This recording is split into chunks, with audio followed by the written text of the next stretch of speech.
Hi, and welcome to Missouri Outdoors. I'm Kip Woods, and today we're in central Missouri at an area where a small creek has carved a natural bridge and a scenic canyon.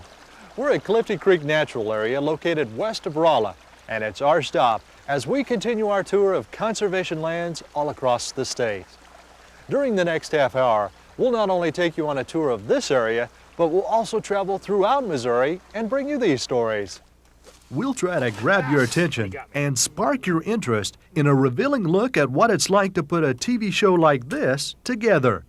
Then, the Great Flood of '93. It scarred lives and the countryside. See what researchers are discovering in the wake of this raging river. But first, the change of season means a change in colors, especially in the fall when Missouri's landscape explodes in vivid shades of orange, red, and yellow. It's next on Missouri Outdoors.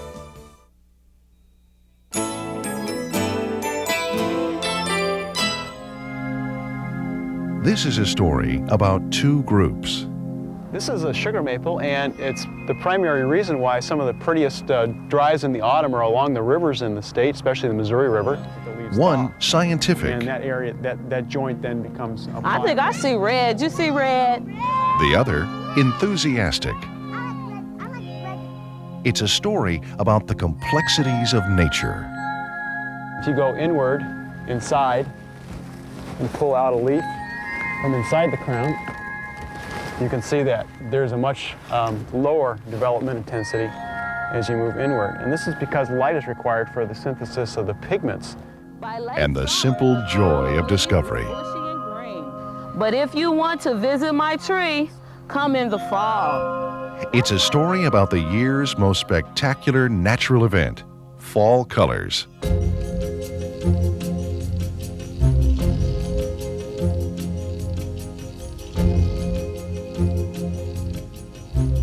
The loss of chlorophyll is something that happens every fall, and that gives you yellow colors because the yellow pigments are there to begin with during the season. The red and orange and scarlet colors come from the fact that the trees are actually, some species are synthesizing new pigments in the autumn. And the requirements are really environmental in that case. What you find is that if you have cool but not freezing weather and bright sunny days, you get maximal development of the red and orange and scarlet colors. And if the weather is cloudy, when you would have the peak of the color, which is mid-October around here, or you have a real hard freeze before that, you'll tend to find the colors are muted because of that. Mm-hmm. So predicting color is like predicting the weather because it depends on it. Steve Pallardy is a forestry professor at the University of Missouri. In the autumn, he spends a lot of time giving the complex answer to a simple question. Why do leaves change color? Just south of Pallardy's class at the Runge Conservation Nature Center in Jefferson City, a more basic examination of the fall phenomenon is taking place. What do you guys see? Yellow. Oh, I heard somebody say yellow back there. Okay, we're gonna go on Towering Oak Trail. We're gonna go around this way. I think kids take a special notice of fall because all the many different colors, they can relate colors to things and they can yell out those colors, and I think it's a very beautiful thing for them to see. They like those colors. I think that's the main thing that attracts them to fall. We're gonna build our tree, and it's gonna tell you why the leaves change colors. 1, because the days are shorter. 2, because the temperature is cooler. 3, because the chlorophyll is leaving. Meanwhile, back in the sugar maple tree, So in exposed places like this, and along these bluffs where you can see the light penetrates quite well, is where you find the most intense color development. One way that you see the effect of light on the development of the red pigments, quite strikingly, is to look at the shading of one leaf by another. And in this case, you see that you've got one leaf on top that's about the same color as that one underneath, at least the part that's showing. But if we move the leaf aside, you can see the part was shaded by the upper leaf is now very washed out and almost yellow. So there's virtually no red pigment formation because there wasn't light intensity required to form the pigment.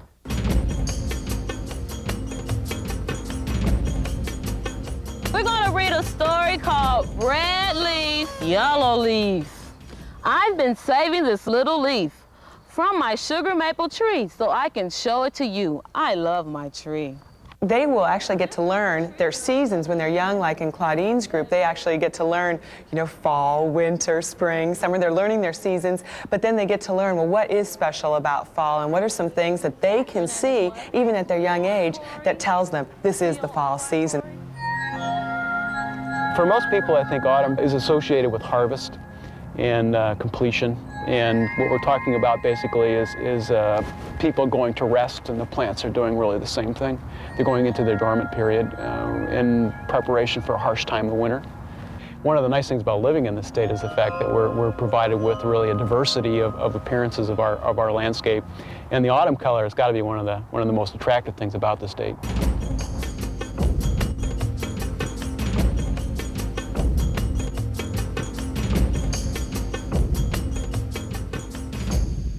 Welcome back. This is one of the main attractions at Clifty Creek Natural Area. This scenic natural bridge has a span of about 40 feet and was created by a tributary of Clifty Creek. It's located west of Rolla in central Missouri, about 5 miles northeast of Dixon. This 230-acre area is owned by the Ladd Foundation and managed by the Missouri Department of Conservation. The scenic beauty of Clifty Creek Natural Area truly makes it one of Missouri's natural gems. Coming up, its forest destroyed homes and lives. It also created new ones. See how blue holes could reveal some important clues for reclaiming the land along this raging river. Next on Missouri Outdoors.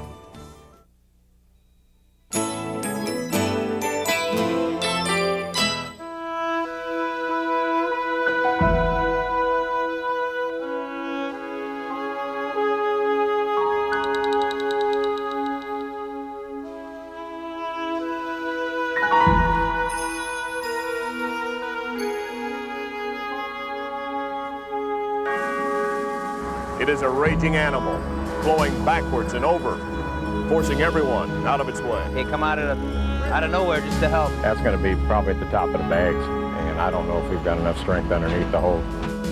This is a gone crop year, and we just hope the weather patterns get back to normal. The Consolidated North County Levee District advised that it will not be able to hold the levee. It would be a shame to lose approximately 40,000 acres. Homes folks worked hard to achieve and keep up. And now it's all underwater. The Great Flood of 1993 ravaged the Missouri River Valley, destroying homes, devastating croplands, and shattering lives.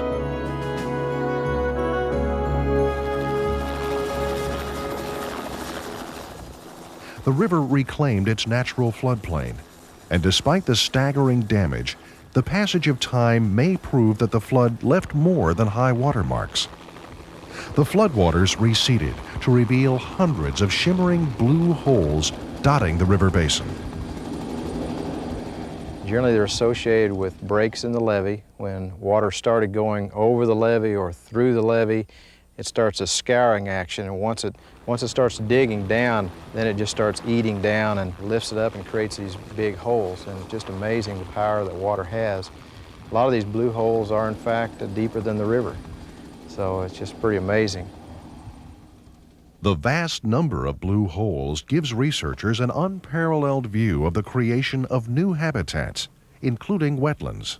We're actually comparing these blue holes to some natural wetlands that occur along the Missouri River and other areas. We don't know in all cases what created those, whether those areas started out as blue holes as a result of a flood or whether they were just natural basins that occurred there. The Missouri Department of Conservation organized researchers from 5 federal agencies and 2 state universities to collaborate on the Missouri River Research Project.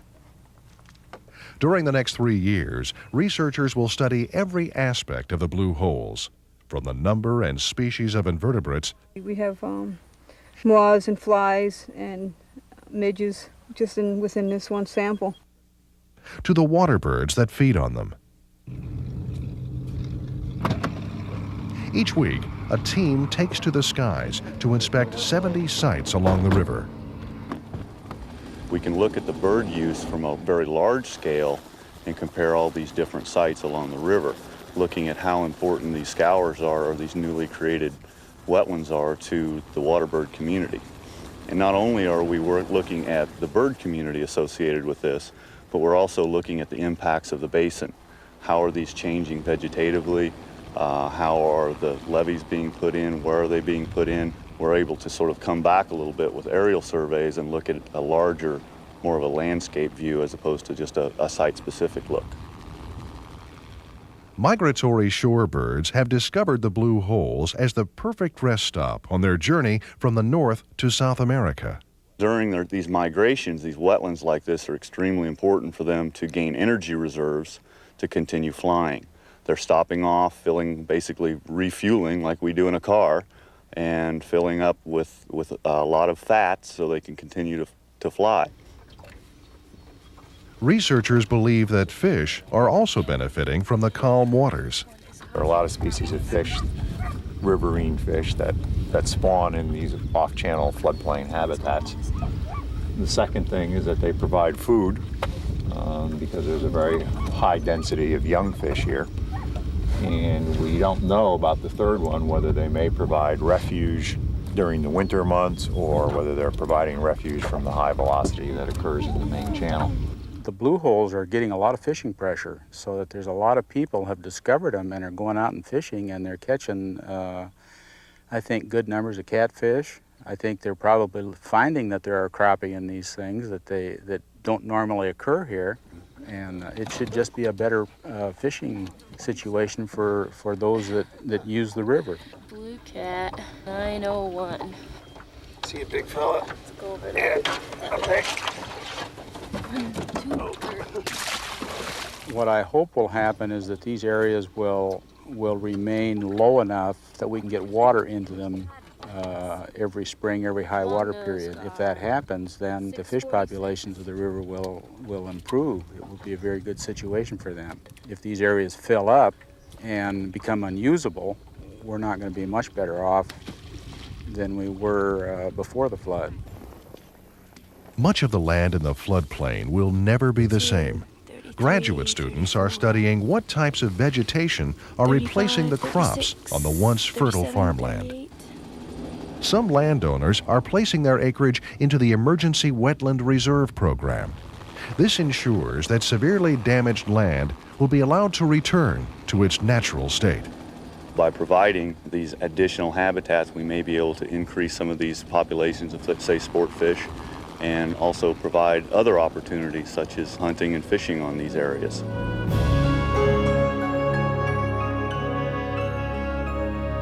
For some, the legacy of the raging floodwaters will be the heartache and disaster. But in time, we may also find a legacy of new wildlife along Missouri's great river.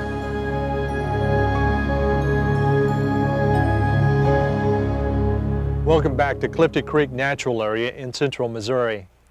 The area's beauty extends beyond the natural bridge.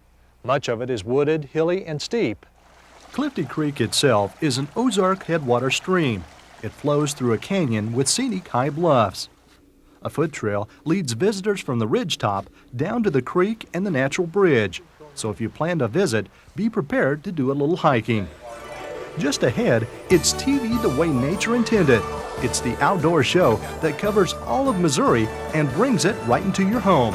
We'll take you behind the scenes in the making of Missouri Outdoors.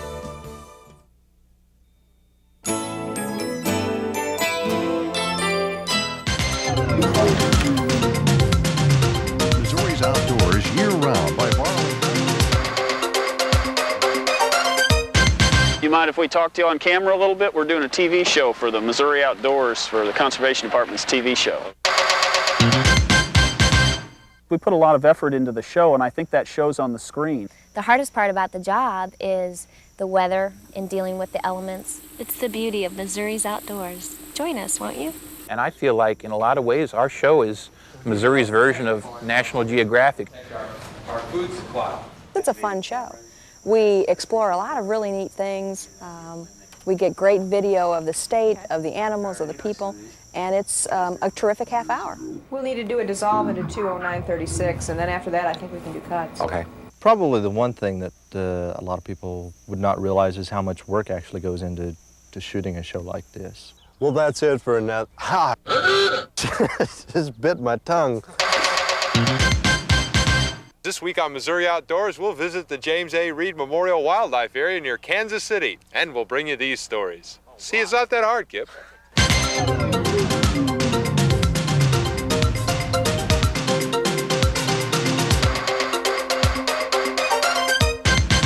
I've seen a lot of places in the state that I never knew were here before I joined the show, and it's incredible the quality and diversity of our state. There are some gorgeous places here I never would have seen otherwise. What I like best about my job is traveling around the state, meeting a lot of different people. I will be in the inner city one day talking with the teacher about a garden, and the next day I'll be chasing bats in a cave. So I really love that about the show, that it's very, very different. I want to position you right kind of behind her so that as it flies to her, it flies at you. One of the shoots we did this year was about the World Bird Sanctuary. We took our camera and crew and went to an elementary school to show the education portion of what the World Bird Sanctuary does. I've got like 6 kids that I'm going to ask 2 questions to, just, about what they learned. Yeah, shotgun. No, I'm not going to allow them. Michelle, you're already turning red. Now don't get embarrassed. Once again, the hardest part is looking at me. Take that hair and go, whoo. There we go. Getting to meet people has actually been a side benefit that I didn't expect when I started this, working on this show. Now all we are is waiting on the camera guy. That would be me. That would be him. Actually, we go over on this side, Mr. Baker. I thought so. I thought you were going to move me over there. Oh, one more thing. While we're gone, catch some fish. The thing I found interesting about the paddlefish story was the people involved. They call themselves snaggers. Everybody scoot in real tight together.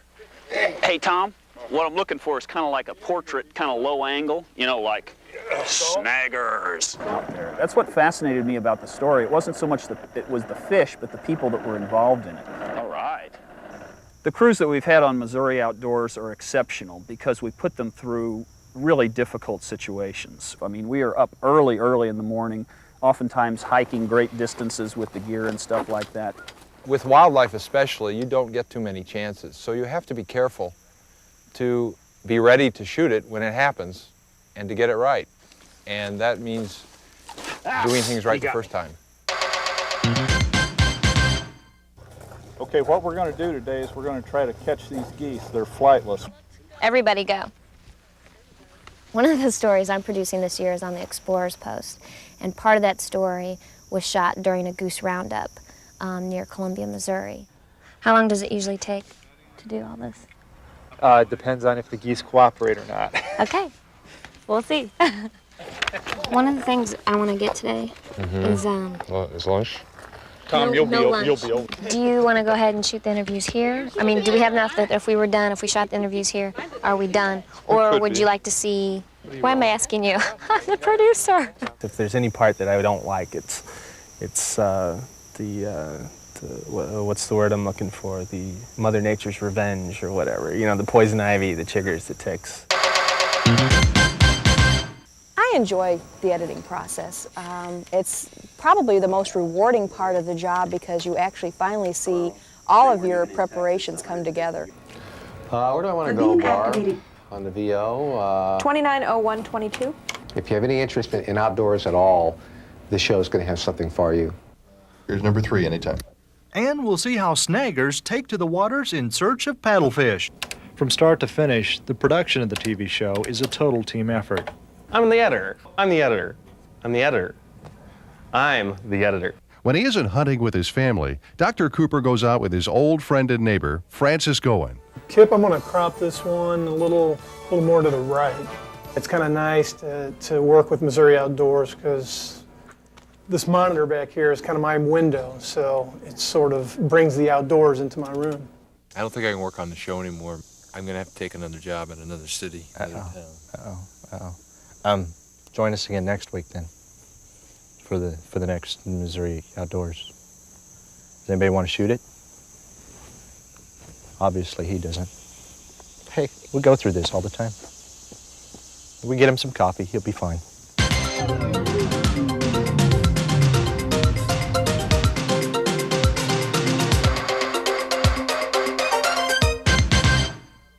Well, that's it for another week. As we leave you today, we'll take one last look at the sights and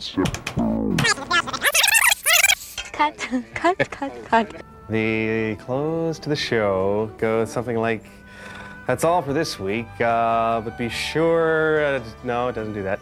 Well, that's it for another week. So remember, what is it? And that's it for next week, or for this week. Well, that's it for this week. That's it. What is it? I haven't got a clue. I really thought I could do it. Thanks for watching, and remember, and don't forget. Thanks for watching, and don't forget. That's not correct, but it's close. Okay, I'm gonna give it one more shot here. Thanks for watching. See you later. That's where I'll be. Bye. That's all this week. Blah, blah, blah, blah, blah, blah. I know that part. Pass. Okay. Now you want to see how it's really done? This is how it's done on television. Well, that's it for this week. Thanks for watching. And remember, we'll do it again next week. And if you get a chance, Why not head out and enjoy Missouri's outdoors? That's where I'll be. See you next time. Did that look natural? If you have questions or comments about today's program, drop us a line at Missouri Outdoors, Post Office Box 180, Jefferson City, Missouri 65102.